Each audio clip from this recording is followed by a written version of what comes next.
If we say what our fears are to a woman oftentimes will lose respect for us. If we say it to other men, the men lose respect for us. So where is the incentive to open up and to get in touch with our feelings? The most important single thing is dad's understanding that children benefit more from dad's time than dad's dime.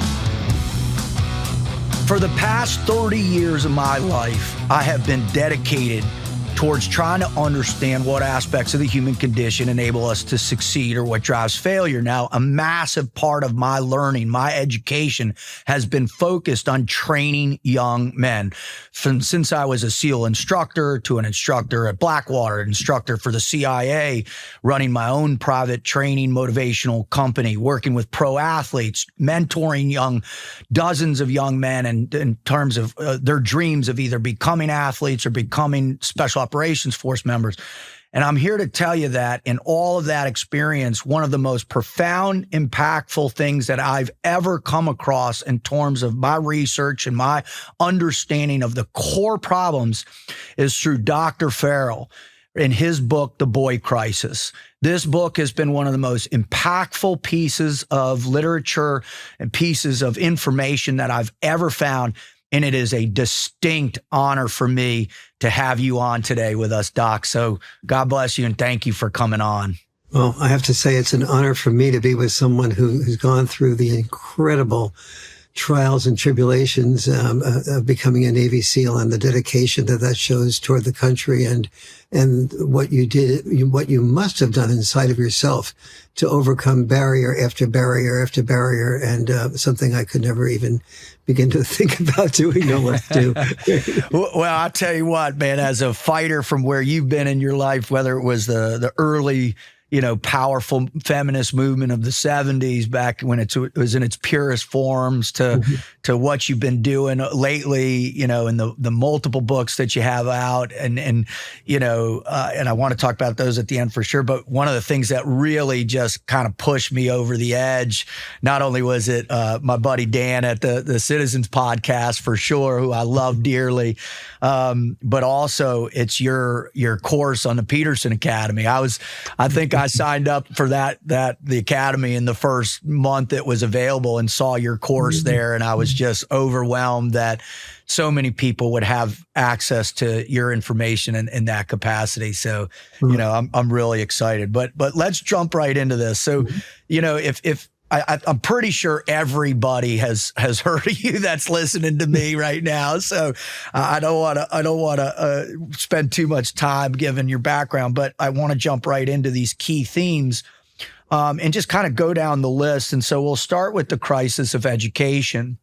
And for me, COVID was a particular moment where things got exaggerated on all levels for mental health, but in particular for children, right? We saw girls' teenage suicide increase by 50%. Now, I have 4 daughters, so a stat like that was shattering to me.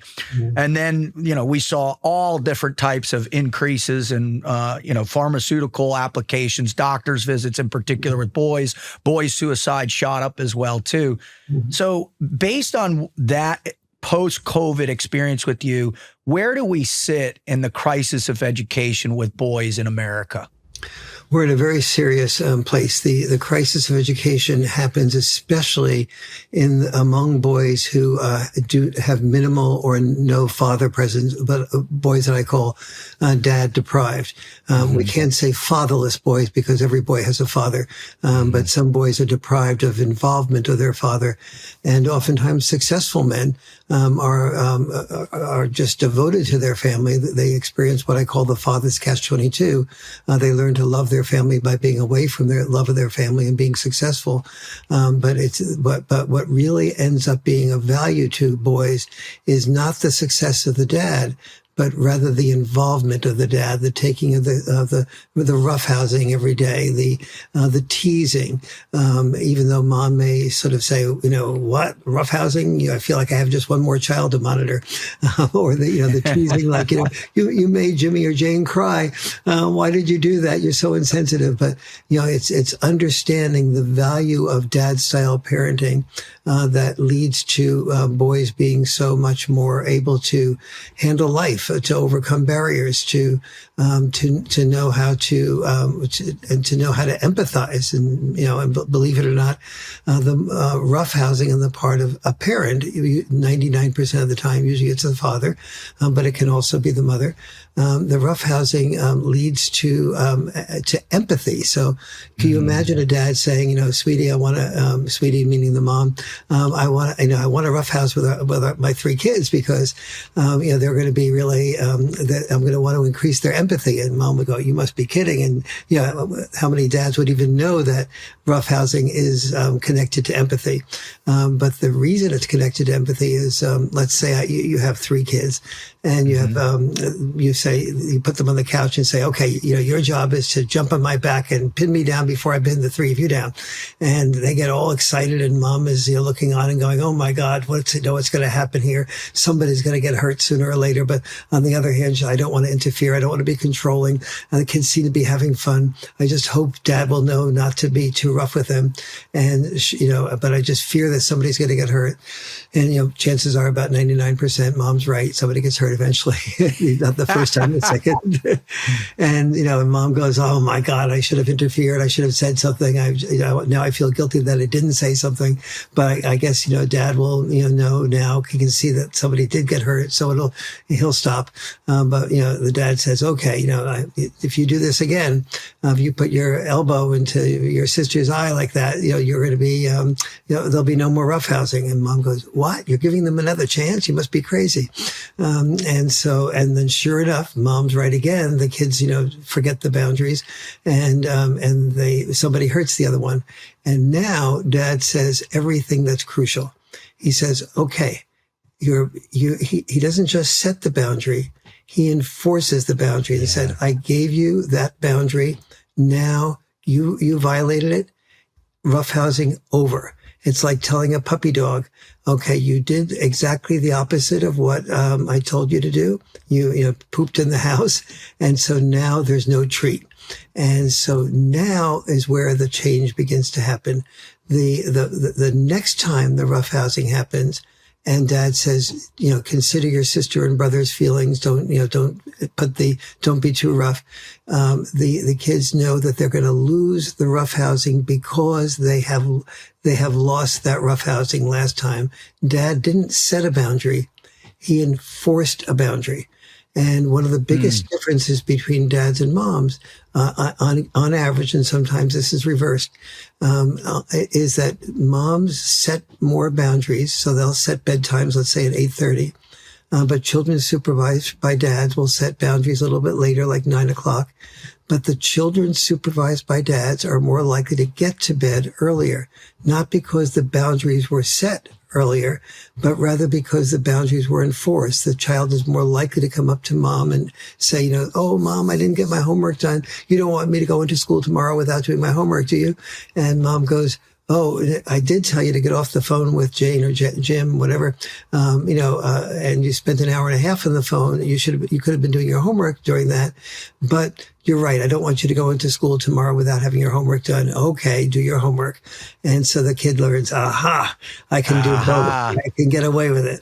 Whereas dad is more likely to say the same thing the first time, but the second time, dad will almost always reinforce the boundary and say, "Sorry, you're going to have to go in tomorrow to school without doing your homework. That's the consequence that you're paying." Now, if mom and dad are divorced or separated, can you imagine the mom hearing that the child was allowed to go into school without doing the homework, without understanding that that's part of boundary enforcement, and the consequence the kid learns that feels like a dad that's neglectful of the child. And that's one of the reasons that so many moms often feel like, "I don't want the dad to have father time," because no one understands the value of father time. Wow, obviously I did a little bit of psychology when I was in school back in the day. And of course you introduced to behavioralism, and you're talking about B.F. Skinner and all the, those consequences, right? Pavlov at its origin.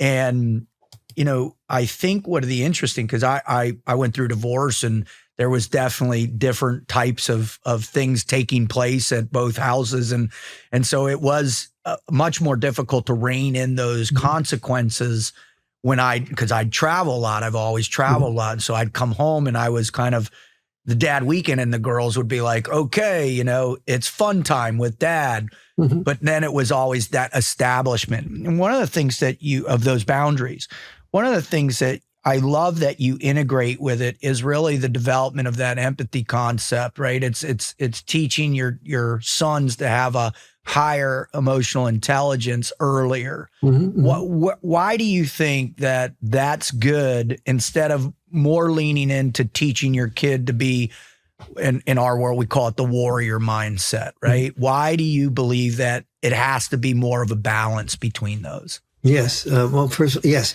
I'll just complete one thought there that I realized I left out.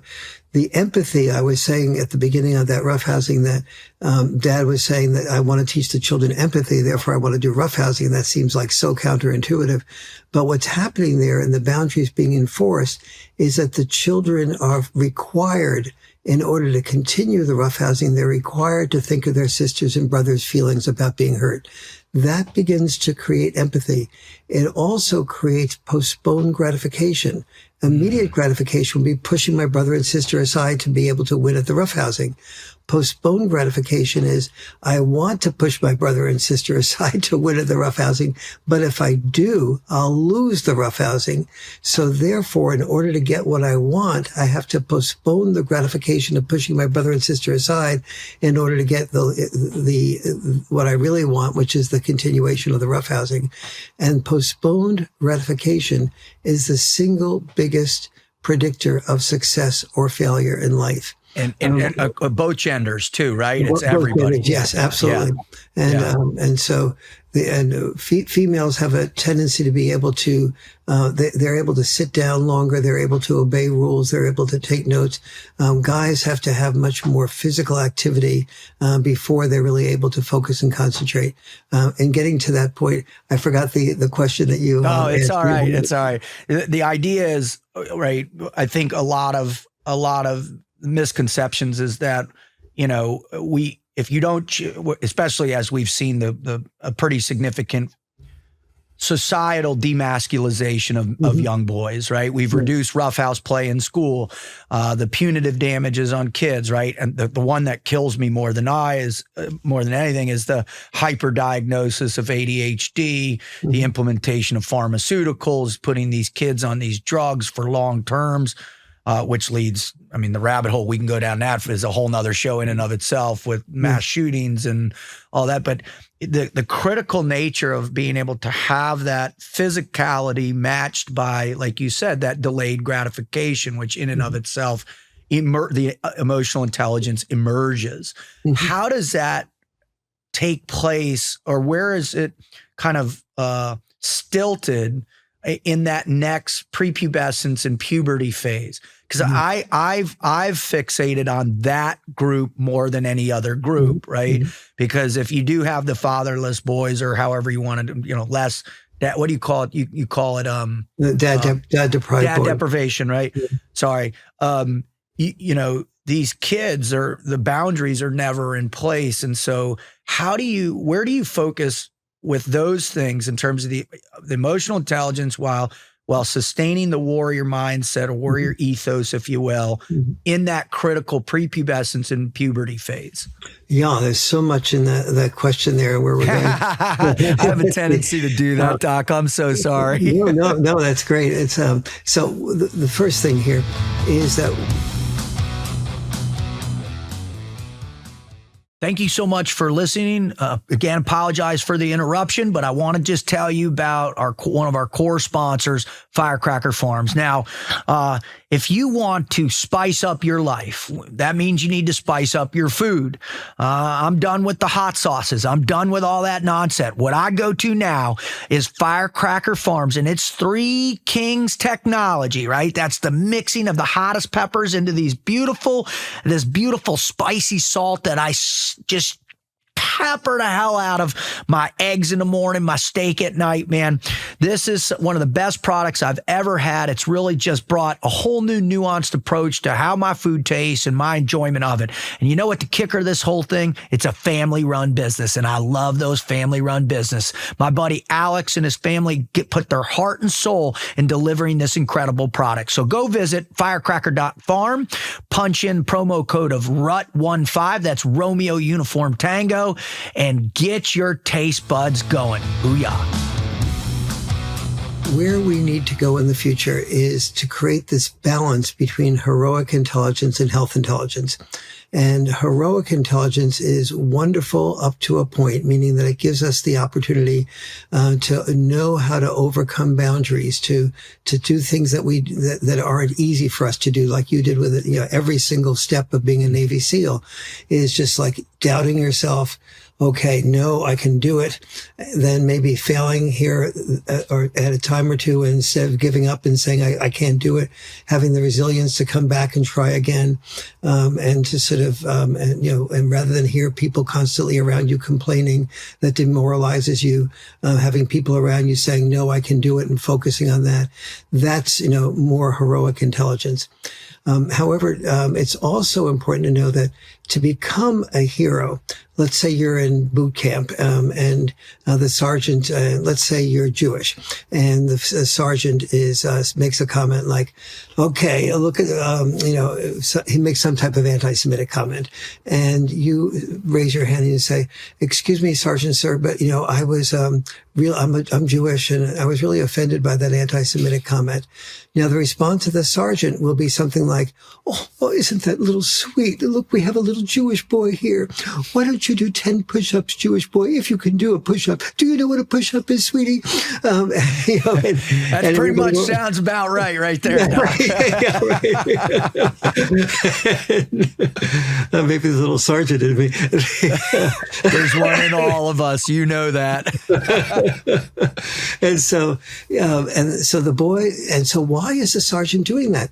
The sergeant is doing that because the sergeant knows that the war machine does not operate well with squeaky wheels. And when people complain that your job as being part of that war machine is being willing to die and do everything that you need to do without concern for yourself and your feelings or your fears, but to overcome your fears and to recognize that, yes, you have a good chance of dying. And if you don't have a good chance of dying, you'll come maybe back with PTSD. And that is your job. And if you make close friends, it's going to hurt all the more if a really close friend dies in your hands, or gets, shot and it is not quite killed, and you spend a lot of time rescuing him or her, and maybe you'll get killed in the process, but that's exactly what your job is. So don't focus on your fears. Don't focus on your feelings. Now, that is extremely healthy for people who are being trained to die, trained to be disposable. And that was the male role, was to be willing to be disposable. Men were really trained to be the disposable sex, either in war or in work, either as, in all the hazardous jobs. 93% of the people that are killed on hazardous jobs are males. You think of your construction workers, your long haul truck drivers, your people who are logging trees, all of your welders. Those are all male dominated jobs, because the males are much more likely to be willing to risk their lives doing those jobs. And so that is useful for doing the jobs that are necessary for the survival of the nation. We are not being ruled by Nazis, because we had millions of men all over the world that have died, preventing us from having to be ruled by Nazis. And so this is the positive value of that, but it's also the negative value, because those men learn to repress their feelings and give no thought to themselves. And so when they came home from from, if they did manage to survive the process and came home, men are 20 times as likely to die of suicide as they are to die in any given year in a war.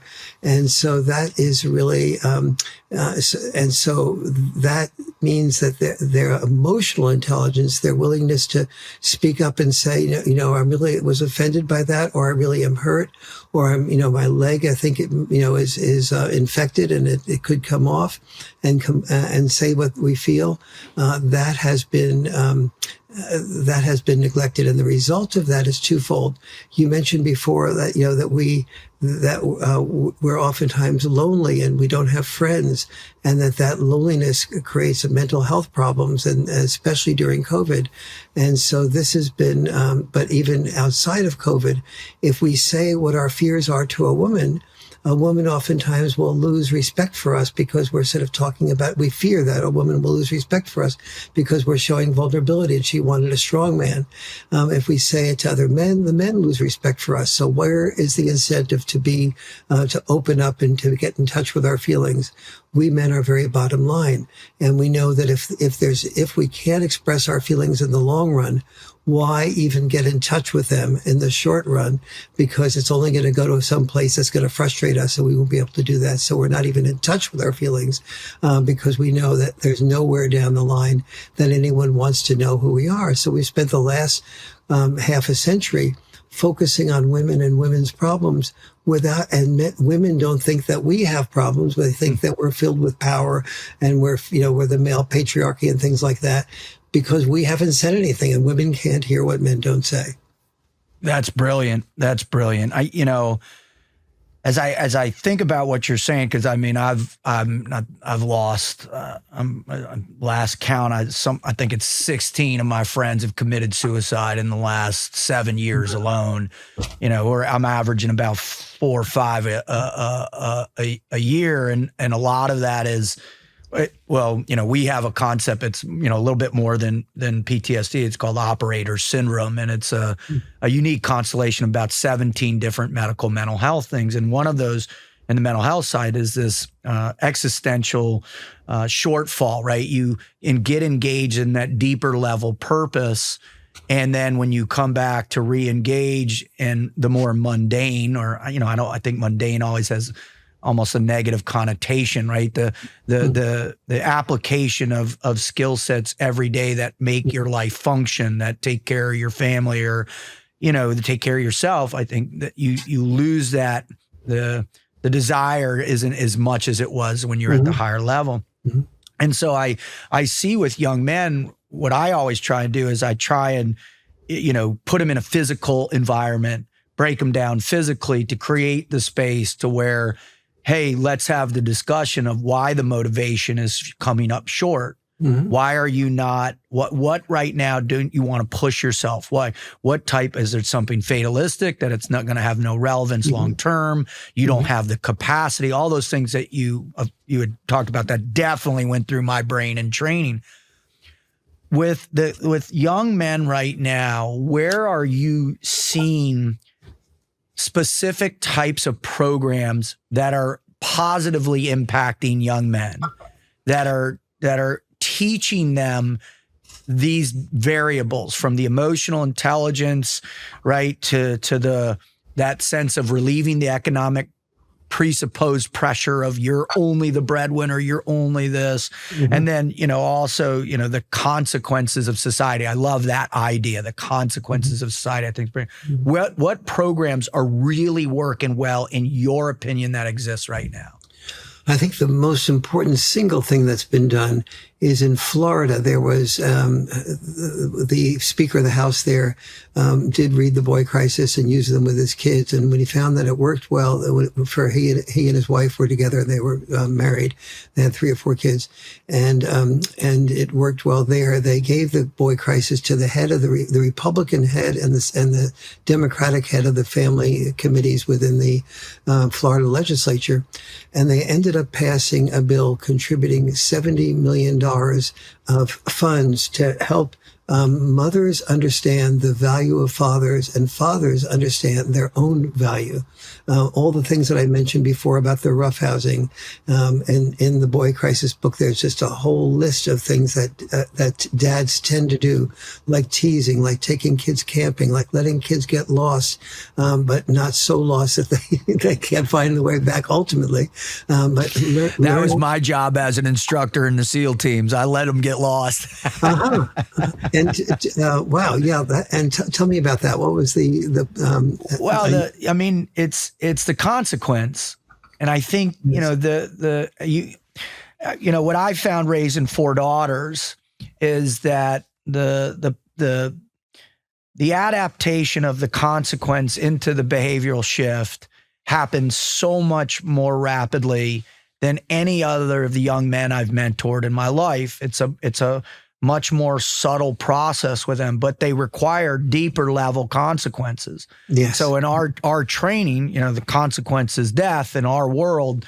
So we have, these wide spectrums of allowing them to fail, and that failure. So failure in my mind and in my world and kind of how I teach it, failure is this, I call it the positive application of pain. Right. And I get the shift in perception of what pain actually is, and that we need those pain points. We need those consequences to reverberate in that emotional state. Right. Yes, I'm afraid, but it's also commingled with the idea of courage.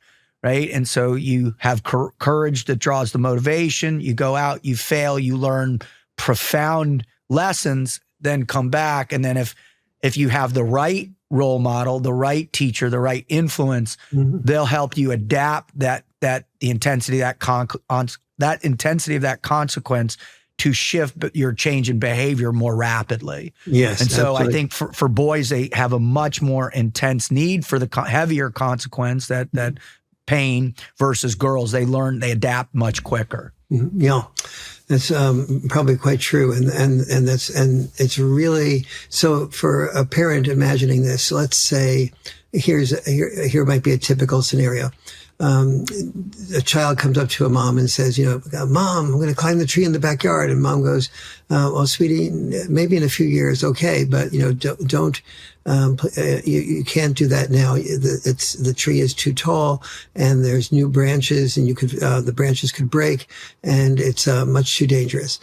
So the child goes up to the dad and says, "Dad, can I climb the tree?" And not telling dad what mom said. And dad says, "Well, it's a big tree, so be careful, sweetie." But yeah, okay. And so then the kid climbs the tree, and mom looks out the window and says, "Wait a minute, I told you couldn't climb the tree." "Well, dad said I could." And so what's happening there and what is needed.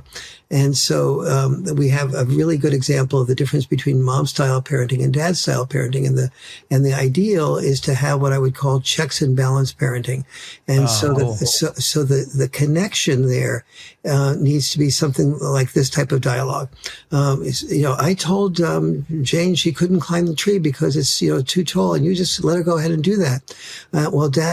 Dad says what dads don't say, because dads don't know these things. And as I said before, moms can't hear what dads don't say, is that when kids take a risk like that, they actually learn to balance what is a safe risk versus what is a not safe risk, and to draw the line there. And then your neurons begin to connect in ways that they're not needed to connect. Otherwise, you actually increase your intelligence.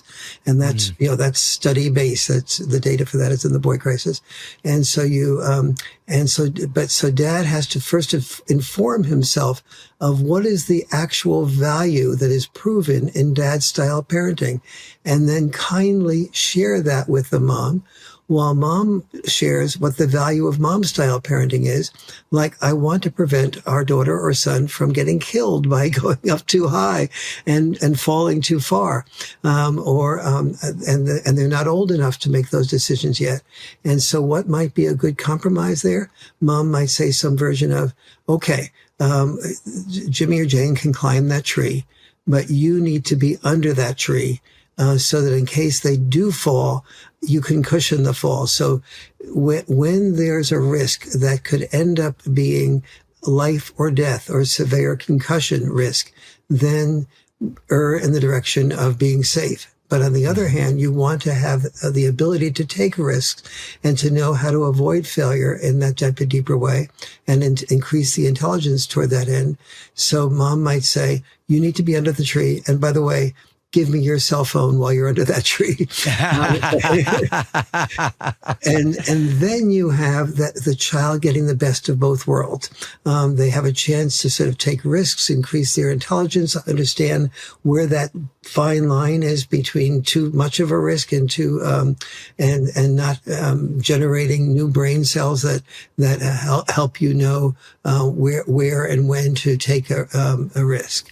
And so those are that's just an example of of how dads and moms really need to understand the value of each child's parenting. But a lot of what dads do looks like it is dangerous or a bad idea to the mom who isn't informed this way. So from the mother's perspective, the dad that lets the child take too much of a risk is just not caring about the kid. And that's why dads need to really inform themselves as to what the value of that is. And like what they did in Florida, is they develop programs that inform dads about their value and inform moms about dad's value. And dad involvement is actually a woman's issue. Every woman I dated I was married for quite a while and then divorced for a while. And then 30 years ago, I met the woman who became my wife and is my wife. And in between, almost all the women I dated were single moms. And every single mom used the word overwhelmed. And she was also disappointed in herself. She felt that there was, that if she didn't do her job with children well enough and she didn't do her job at work well enough and just sort of felt like disappointed in herself. And she was constantly in a lifelong juggling act. But her number one word was overwhelmed. Well, why should moms have to be overwhelmed? Moms should be inviting dads in to share the joys and the burdens of raising children, even if they're divorced. And so this is part of what Florida was doing. And this is part of what, that I'm working to create a White House Council on Boys and Men.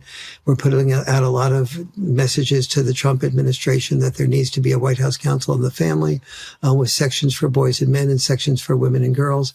And, wow. And this is what, that needs to happen. Now that's big programs. On the level of small programs, there's programs like Mark Schillinger's Young Men's Ultimate Weekend, in California. There's programs like Boys to Men. There are things called the sheds in many countries, where men get together and they talk about their feelings and their fears and their strengths. And so all these types of things are needed. There's so much, there's a fair amount that's going on, but there's not nearly enough that's going on. Many Christian schools and Christian efforts are being made to work with boys to help them become stronger young men, and so all of these things together are needed but the most important single thing is dads understanding why their role, once the family earns about $50,000 to $70,000 a year, the Harvard longitudinal studies show that the children benefit more from dad's time than dad's dime. The first $50,000 to $70,000, depending on where you're living in the United States, is needed for survival. But after that, the time with the father is more valuable than the money that the father makes. What I want to just talk to you a little bit about is our new Embrace Fear curriculum that's available on davidrutherford.com. It's a part of the Frog Logic Institute, which is going to be an emerging group of core products or core curriculum that I've been working on over the past 30 years. The first in line is learning to embrace your fear. Fear is the number one emotion that impedes us from achieving anything that we truly want to put our minds to, right? It's that emotion that's wired in. You've been taught it your whole life. It's that one thing that you really has to get a hold of. Now, here's the deal. There's no such thing as fearless. So please go to davidrutherford.com, go to courses and sign up for your Embrace Fear curriculum. This is a 5-week or 5-month course. I recommend doing it over the course of 5 months. And this course is designed not only to help you understand your fear, to accept your fear, to begin to retrain your brain with the fear, to test your fear every day, and then ultimately to live with courage and to deal with your fear as a motivational component to go help you achieve your purpose in life. So don't waste time. Go to davidrutherford.com and check out our Embrace Fear curriculum. Thank you. One of my favorite aspects of like your TED Talk, and I must have watched it 4 times, there's so much great information, was that when you did get remarried, you spent that first 5 years, just being with your son and, and spent really leaning in as that father figure, but I do recognize that's not always the case. And we have a pretty high percentage of single mothers out there raising boys. And as a result, we see the increase in connectivity, right? We see it through video games. And then the one that really is the most disturbing for me, and what I'm trying to find the science on it, but the impact of access to pornography at an early age with young men, decreasing their competency and intimacy, which makes them, less attractive to want to have good, more meaningful relationships at younger ages. And it's just the hookup culture and that whole thing. Where do you see solutions in those problems? Like, what can a single mother do to address a hyper-connective kid, and whether it's too many video games, too much pornography, or just messing around on social media, which is all, has a catastrophic effect on that neurological component as well too. So I'd love to hear your thoughts on those things. Yes. Number one is get the biological dad involved. If you say, well, the biological dad doesn't want to be involved, he's irresponsible, take a look at all the contributions that a biological dad makes that we have no clue of. Why the biological dad is important even before the child is born. Spend time learning why there's in the dad brain, there's a whole series of neurons that don't connect until the dad begins to perceive that his role with the newborn baby is to be involved with that newborn baby. That role begins, and those new neurons that might be called instead of the motherhood instinct, the fatherhood instinct. They don't connect if the father only perceives that his value is earning money. But if he perceives that his value is being with the child and doing the things like the boundary enforcement, things like teasing, things like letting the child take risks, but that are short of life-death risks, teaching that child emotional intelligence, dad style. All of those things are so necessary. And when a father knows that he's needed, as you know, men who are told they are needed, like during World War II or any important war, we will be willing to kill and be killed. And it's as dangerous it's as traumatizing, it's extremely traumatizing for a man to kill as well as it is to be killed, obviously. And so that's so, men, when men know they're needed, they're willing to kill or be killed. But when they're told that they're needed to love, it's a lot easier to love and be loved than it is to kill and be killed. And so when a mom says, I didn't realize there was value to your roughhousing. I didn't realize there was value to your teasing. I didn't realize there was value to to the things you do, even though that you couldn't express what those values were. I now understand what that is. You're needed. Now, and even when I ran for governor of California, and I spoke to prison populations, and about 90% of the prisoners were dad-deprived prison males. And when I told them of the importance of fathers, many of those men, tattoos and muscles like I'll never have, said, would come up to me and say, "Dr. Farrell, can I tell you that I never thought I was of any use to anybody in my life, Wow. and therefore I might as well stay in prison. But now I want to do everything that I can to get out of prison as soon as possible, so I can prevent my children from becoming the type of person I became, making the type of mistakes I made." And so the first thing is try to get the biological dad involved. If there's no option for that, if the dad is dead, then I ask you to get involved, get a stepdad involved. But most stepdads are reduced to the position of advisor. So learn in the Boy Crisis book how to create a real equal relationship with the stepdad, and that stepdads almost always love you, and they really want to care deeply for the children, but they can't care for the children if they're told that all their suggestions are secondary to your ideas. They have to be equal partners, and you have to learn from them as well as them learning from you. And so that's step number 2. Step number 3 is making sure that if there's no possibility of a stepdad and there's no possibility of the biological dad, is making sure that you connect with the school and learn who, make sure the boy is involved make sure that you do the boundary enforcement, not the boundary setting, but the boundary enforcement that the dad doesn't do. And then contact the school and make sure that the boy is involved in at least 2 or 3 of the 3 types of sports that are so important, what I call the liberal arts of sports. And the liberal arts of sports are pick-up team sports, organized team sports, and sports where you focus on largely your own competence, like in tennis or gymnastics, right? But that contribute to the team. And so all 3 of those sports develop different skill sets that I discuss in the Boy Crisis book that you need to have your son be involved in. If your son is unwilling to be involved in those sports, deprive him of things or her of things until they get involved in sports. You have the control. So often, when moms are talking, they say some version of, well, I can't prevent my children from bringing electronics to the table. They just do it.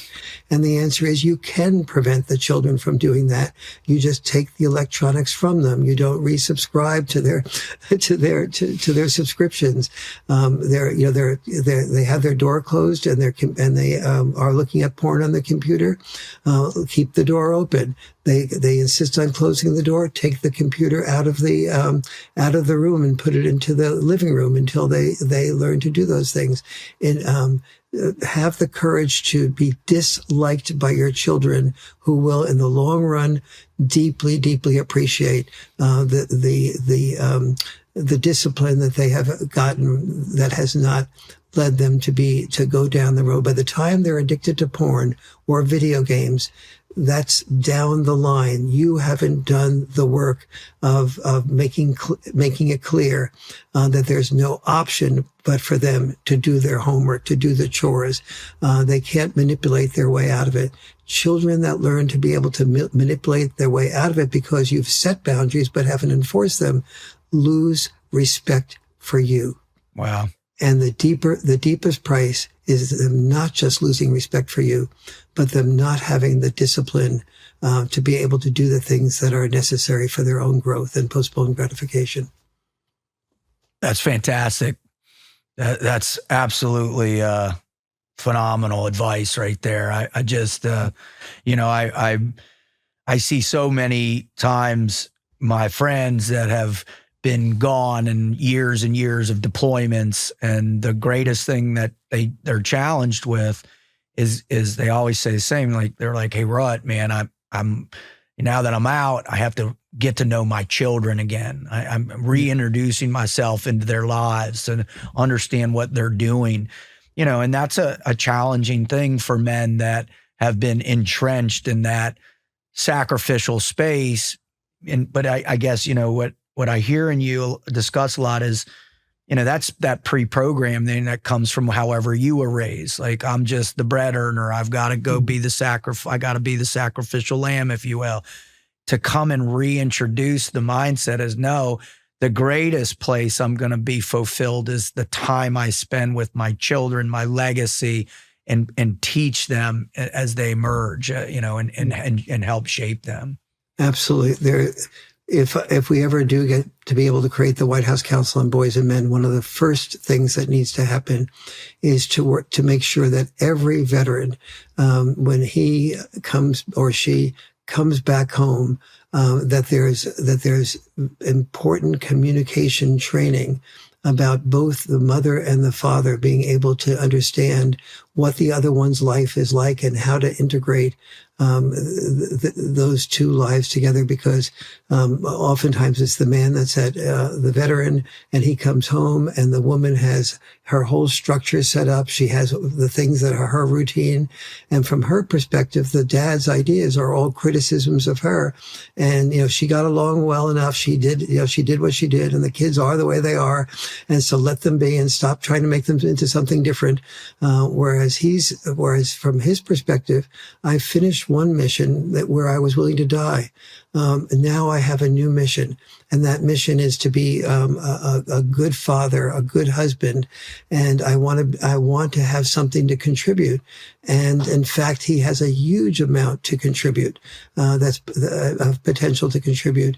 And now those two different worlds need to be integrated, and it takes time and training to know how the man and the woman can hear each other's perspective, or if it's two women or two men in a gay situation, they need to hear each other's perspective. It's on how that integration can be made, so that both the mother, the person taking care of the children, can have her or his job much more reduced in challenge, and that the person coming in has something to offer, because they do have something to offer.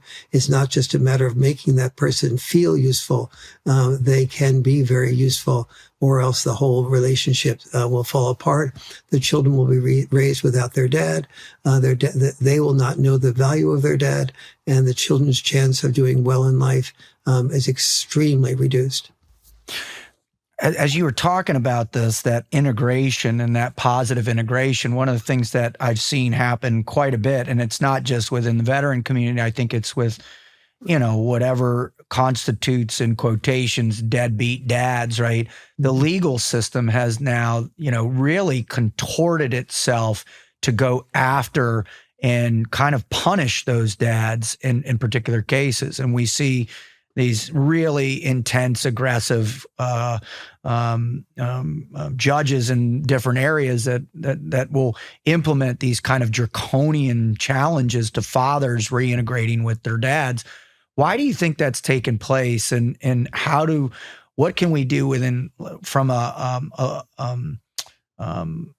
system like, Florida passed that law, gave $75 million. What can we see within the judiciary system to begin to support those dads and getting back integrated with those children too? And why is it so important? This is an extremely important question and answer. By the way, in Florida, there were 3 bills passed. One was that $75 million that I mentioned.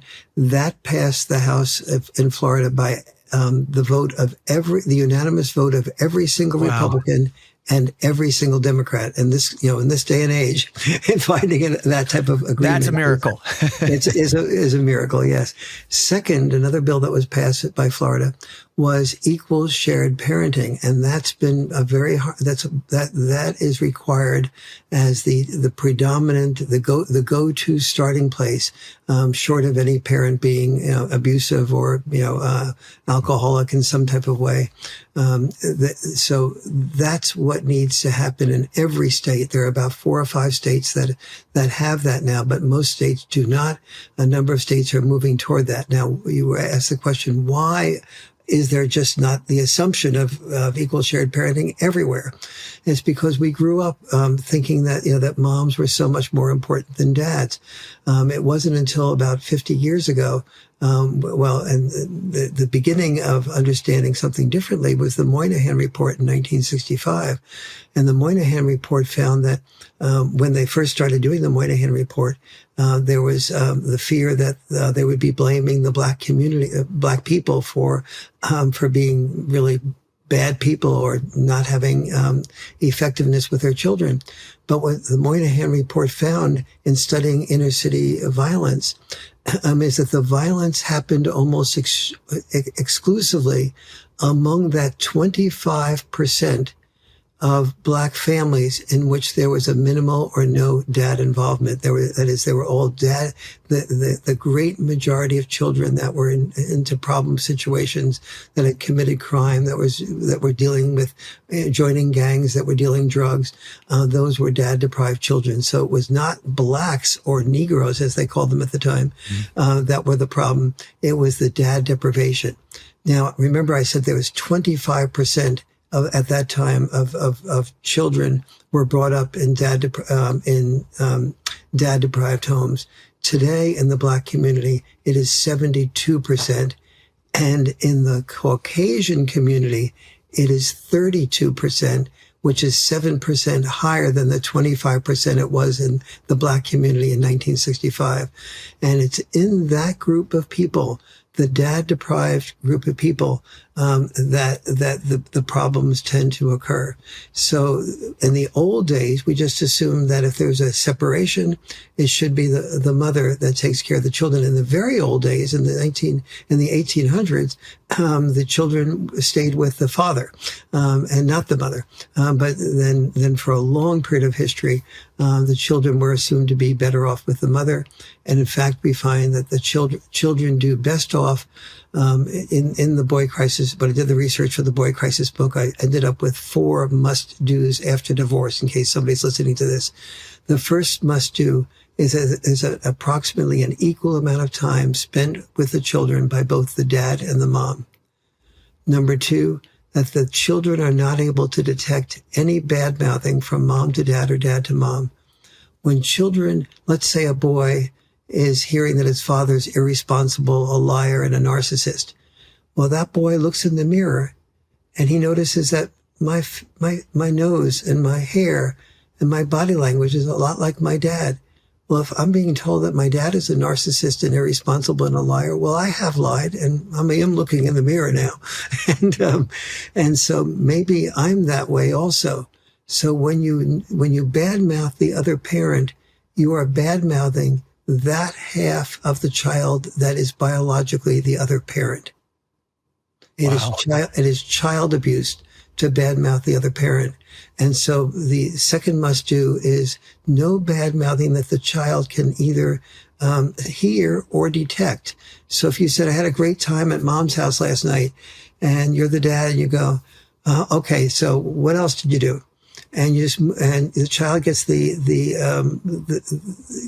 gets the cue pretty quickly that no positive attention is coming to me if I talk about things that I liked about my mom, and so that's another form of bad mouthing. The third must do after divorce, in case of divorce, is that the mother and father live within about a 20-minute drive time from each other.